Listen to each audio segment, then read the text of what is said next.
to the Workforce Connections podcast, where we discuss workforce development in Southern Nevada. Here's your host.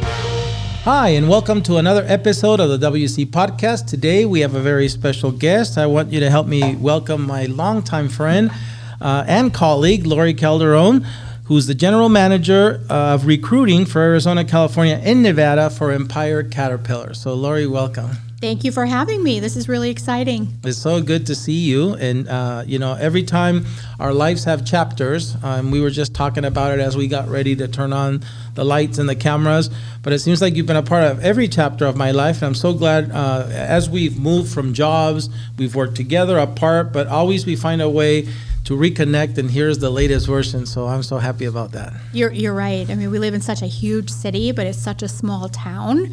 And I think the relationships that you initiate and build are really important. They tend to resurface. And I think your personal brand is really important because those things pop up in your life, throughout the years. Yep. I met you, as we were talking earlier, sharing with the team here, the staff, in 1993 as we opened Treasure Island. And so that's 31 years ago. That's Seems right. Like you just gave my age away.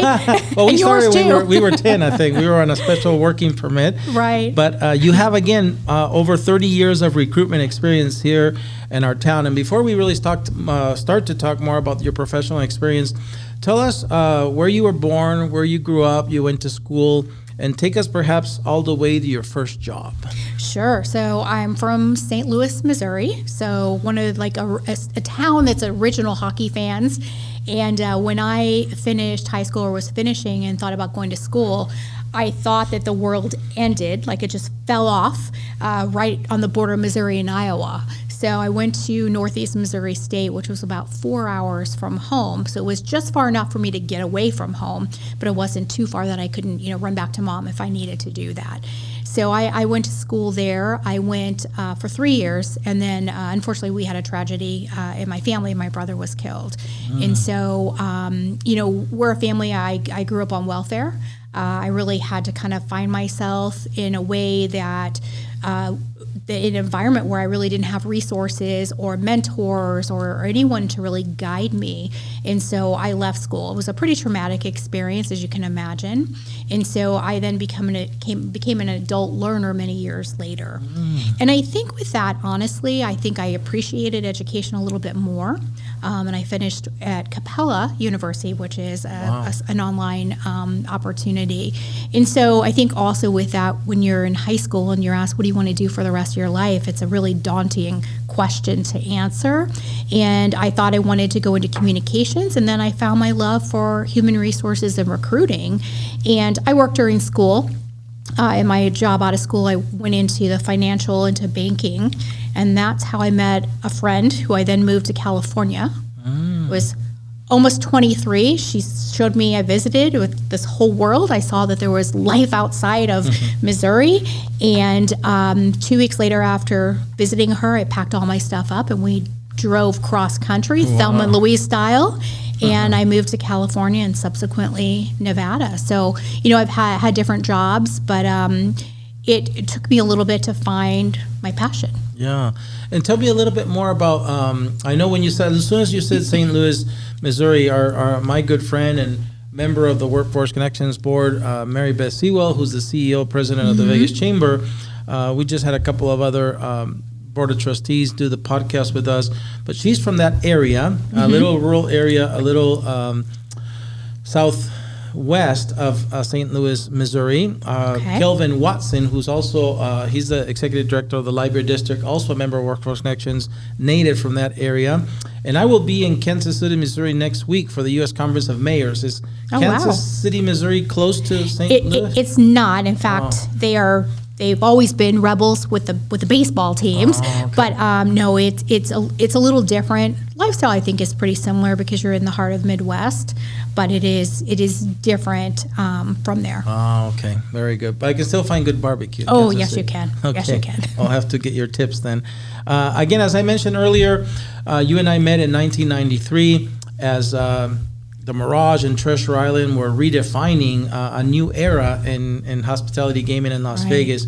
We didn't know it back then, but then you and I would go on to open Bellagio and all kind of other corporate growth that company became. From Mirage Resorts, it became MGM Mirage, and then Mirage, MGM Resorts now. And so we've seen a lot of properties open, a lot of our friends come and go and move. As we were talking earlier, it's always interesting to see where they are today. But one of the things, again, that I admire about you always has been, you've always been somebody who's been purposeful and intentional about a culture of fun. You've always believed, and I know why now, that it's important to get fulfillment from your job, of course, professionally, but also in the quality of life. You want to be happy. You want to work with people that you like.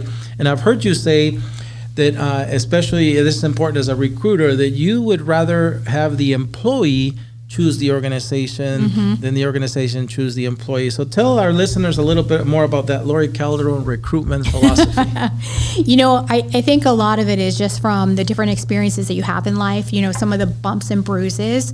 And I think it's so important for everyone to understand how important it is to have a really well-balanced life. I think especially now there's such a focus on mental well-being in addition to physical well-being. And I think the first step in that is really understanding who you are and what your preferences are and what motivates you.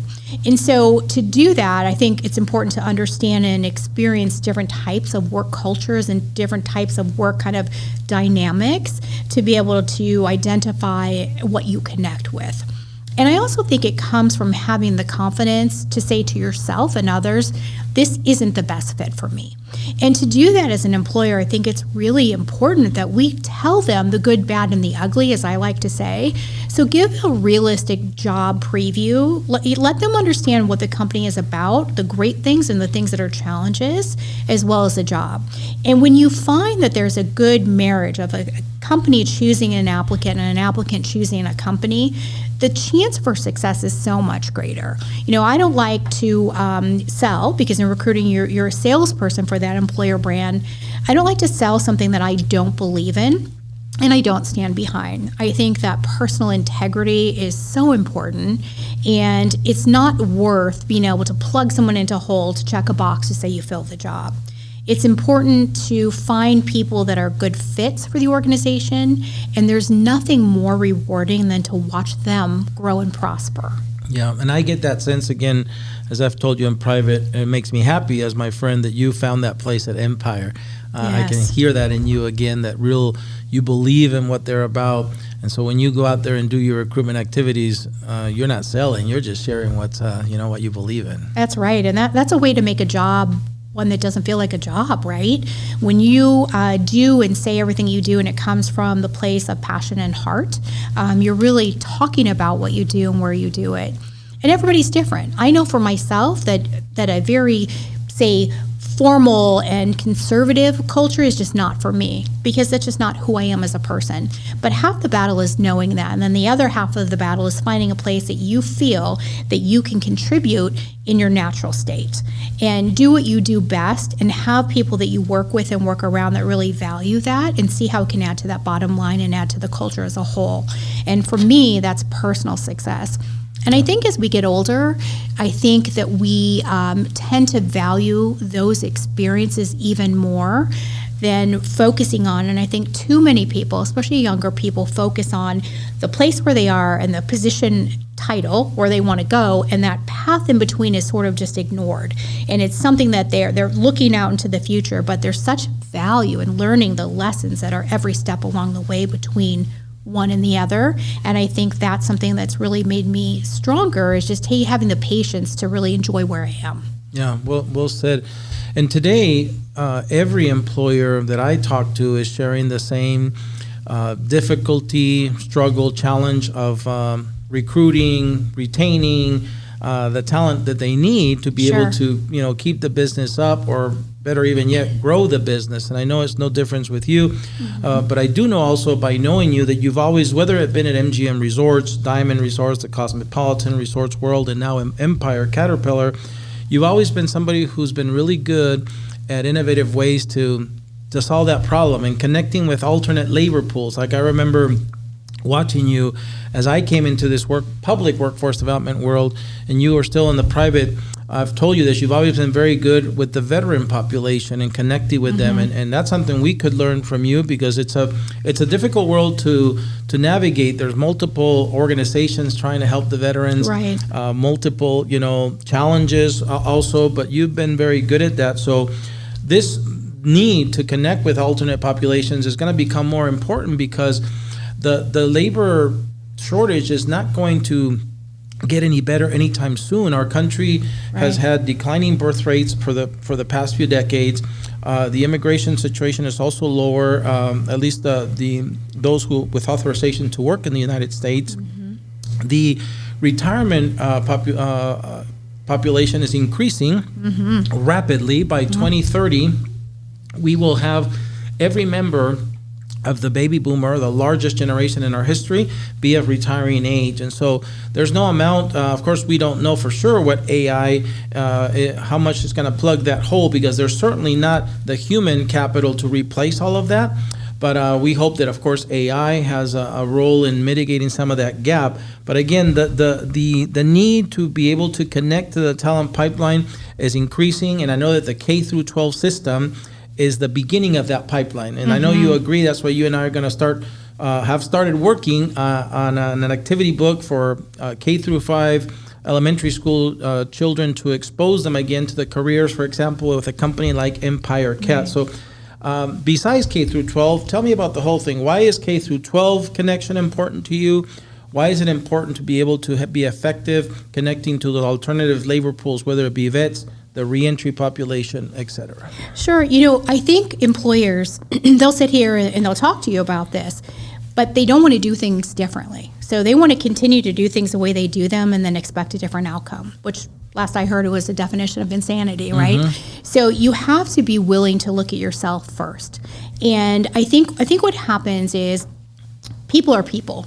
And I think people deserve and want to be treated as individuals. So if you aren't able to deliver what people are desiring and are really craving these days, which is more of a true interaction and connection and a feeling of purpose and I think just general respect, then I think you have to expect certain results.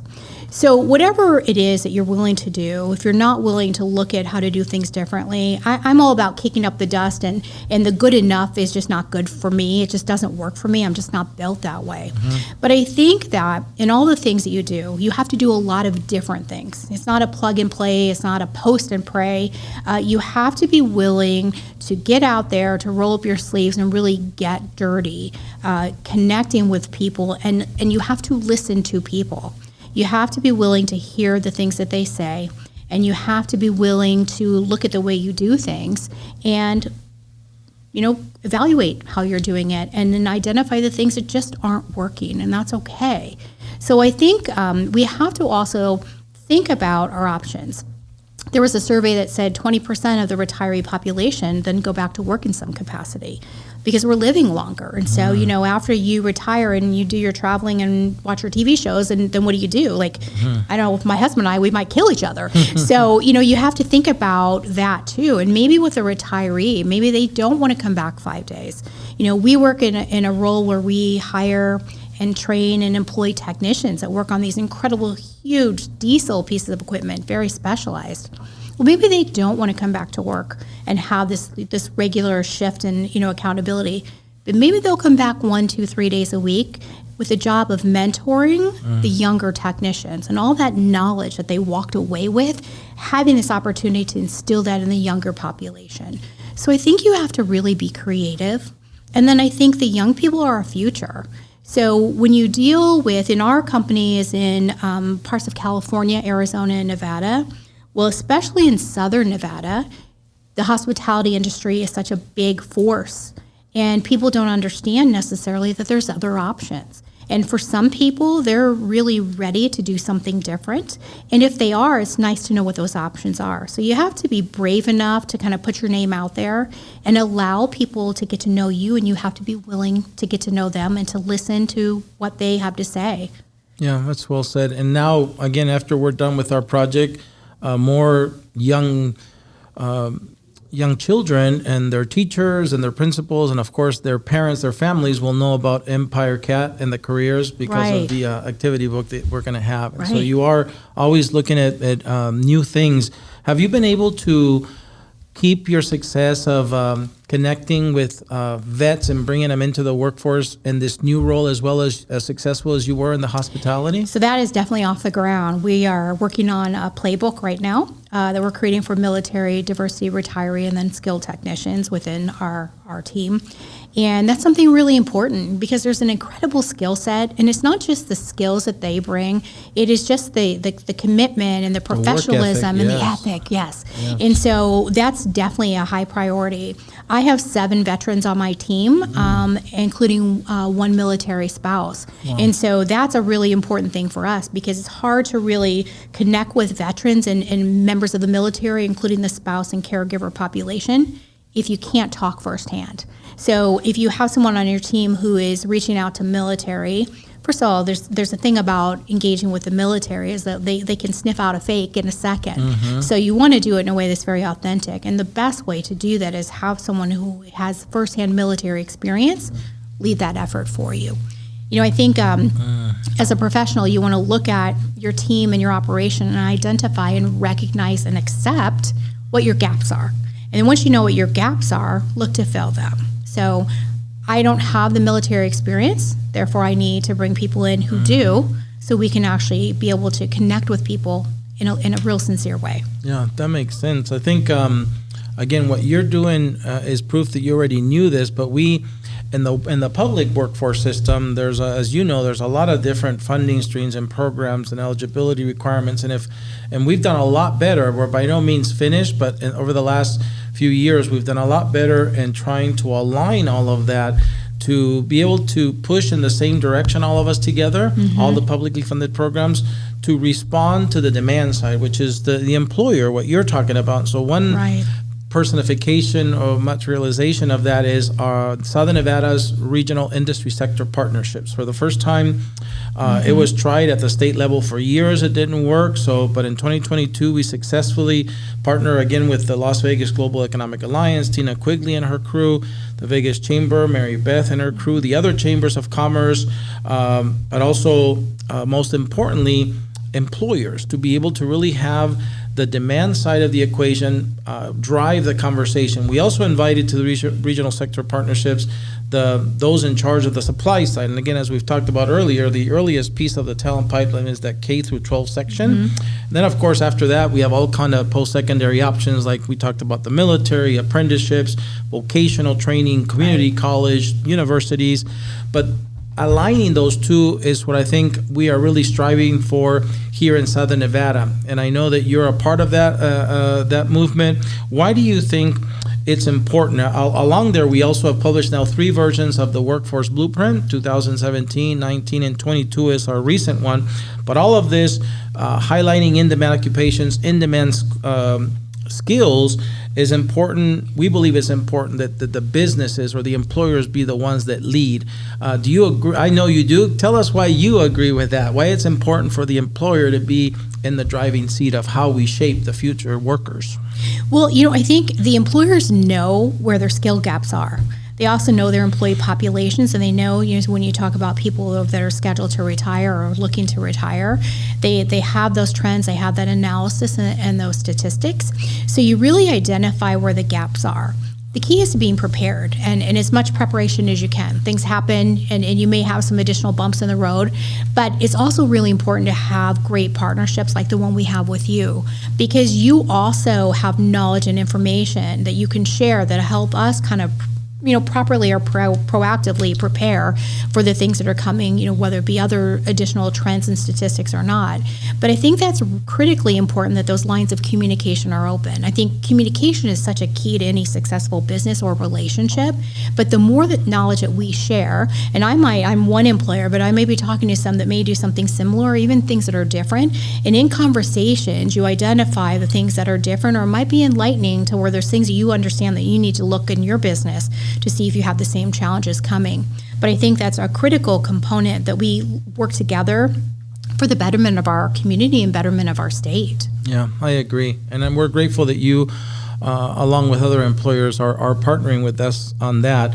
Tell us a little bit more about Empire Caterpillar specifically, because a lot of us who lived here for a long time, and maybe even me who lives near the facility on St. Rose, see that it changed names, right? After many years. So tell us about that transition for Empire Caterpillar. But what do they do? Whom do they serve? Again, where are they located? I know it's, as we teased earlier, it's not just here in Nevada. How many employees the company has?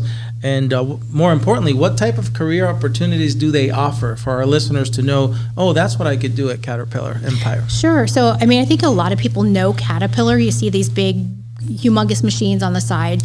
And Caterpillar and Empire Cat, you know, being in parts of California, Arizona, Nevada, both southern Nevada, are really in bed with everything that's going on. So the process of building the communities where we work and live and where our families are, Caterpillar's right there.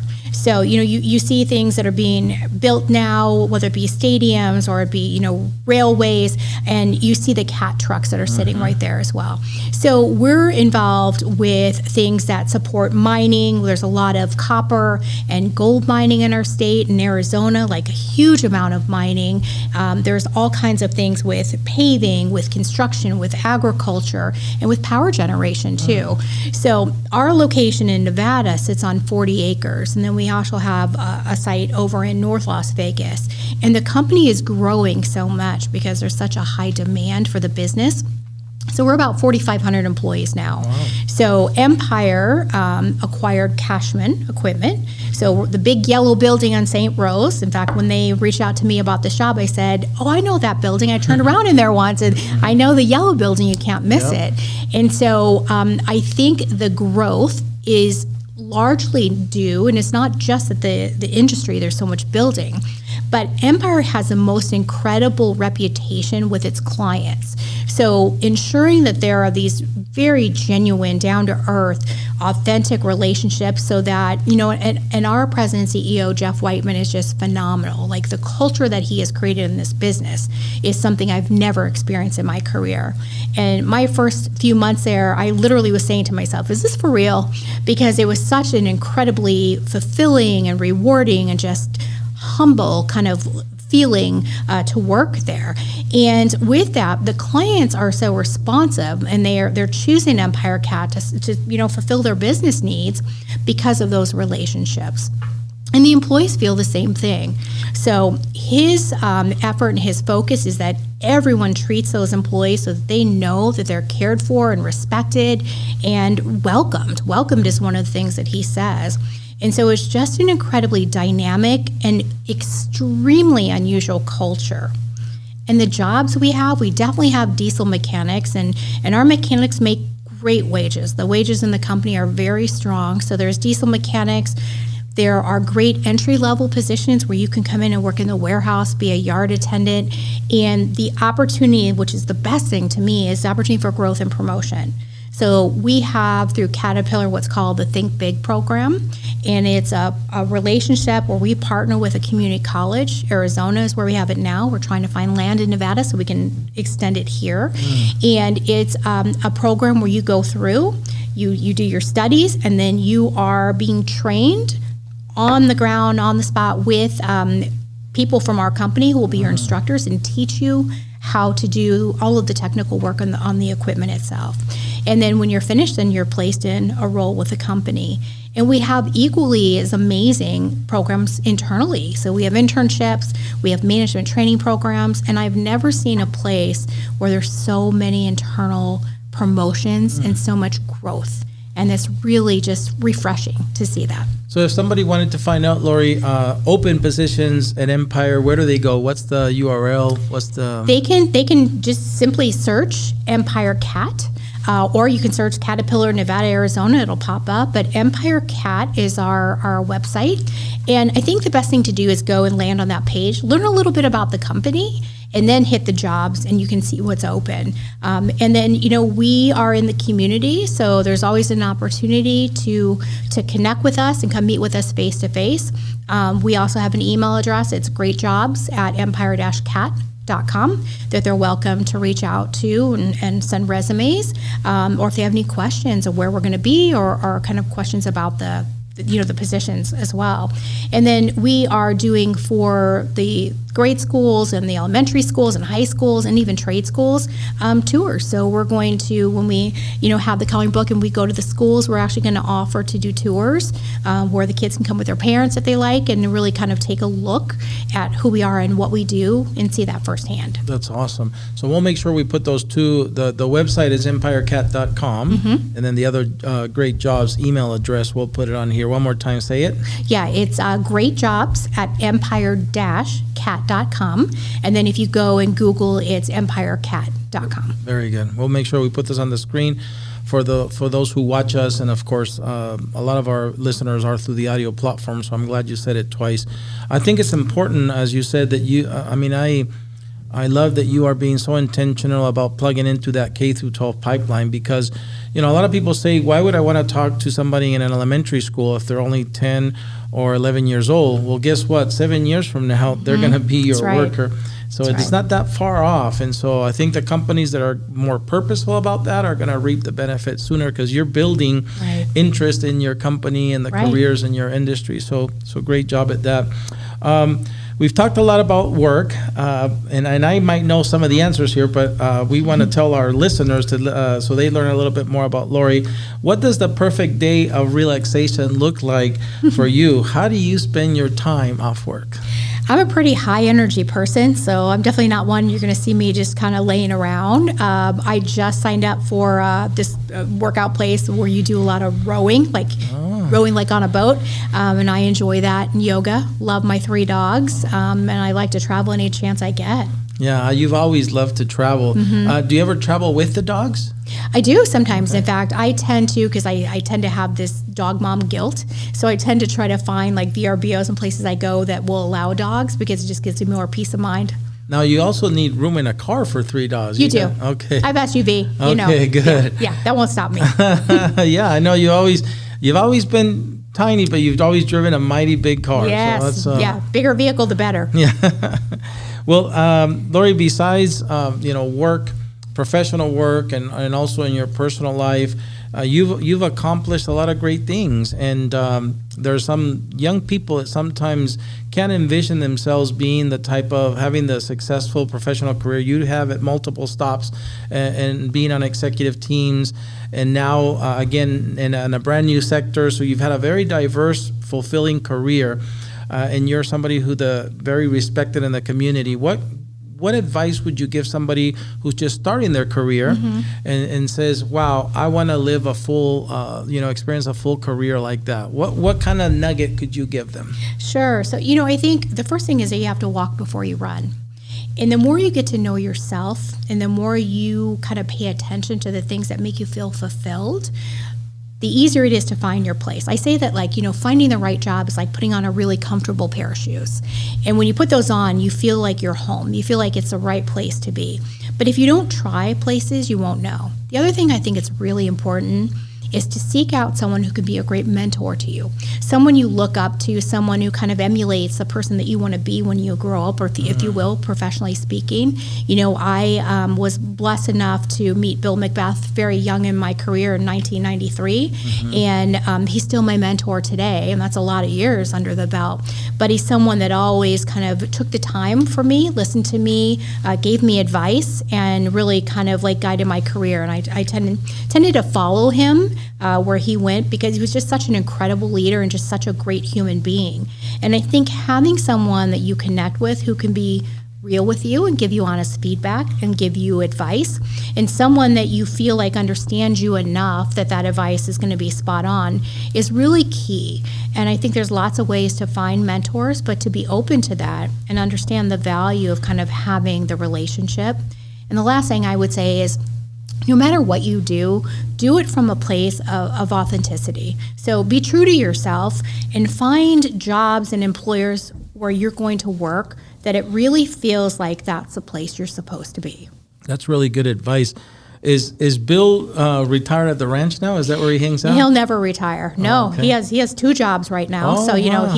he's still a busy guy, and Okay. I think the places that he's helping are so blessed because again, when you Yeah. think about people getting to where they may retire, he has all that knowledge. Yeah. Like he's just such a top gaming executive, and he has so much value still to add. Okay, well, he's still working. I imagine him hunting in the ranch. Oh, I'm sure he's still doing that. He finds time for He's that. definitely Okay. still doing that. Good. I always be grateful to him and Scott Sabella because, as presidents of Treasure Island and the Mirage at that time, they created the very first energy manager job on the Strip, and Right. they shared they split the salary, if you will, and they chose me, right, to be that, and that kind of really boosted my career.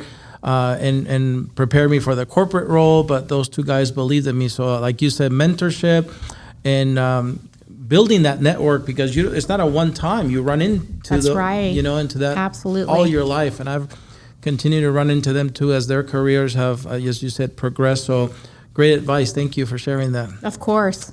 So, Lori, this is as we reach the end of the podcast. I wanted to maybe talk about: is there any event? I know you're great at events that you want to share, or any opportunities besides those we've talked about, or we can repeat those too, about how to get involved with Empire Cat. Anything happening in the horizon that you want to share that Empire Cat is doing? So, what we're focusing on right now is what I call go where they go. So we're looking at really how we can connect with the passive applicants. So you're going to see us at a lot of the rodeos and the races and the games and things like that. So it's a whole different perspective that we have, and kind of something that I'm trying in my kick up dust phase, right? So you may just go to one of those events that you're attending with yourself or with your family, and you might see an Empire tent there. And if you do, we hope that you come up and say hi. Yeah. Will it be a yellow tent with? It will be a yellow tent for sure. Right. Sounds good. Well, Lori, it's always great to see you. I thank you for making the time and coming here and doing this podcast with us. Thank you for having me. All right. Well, that's it for another episode of the WC Podcast. We hope to have you at a future one. Until then, stay safe.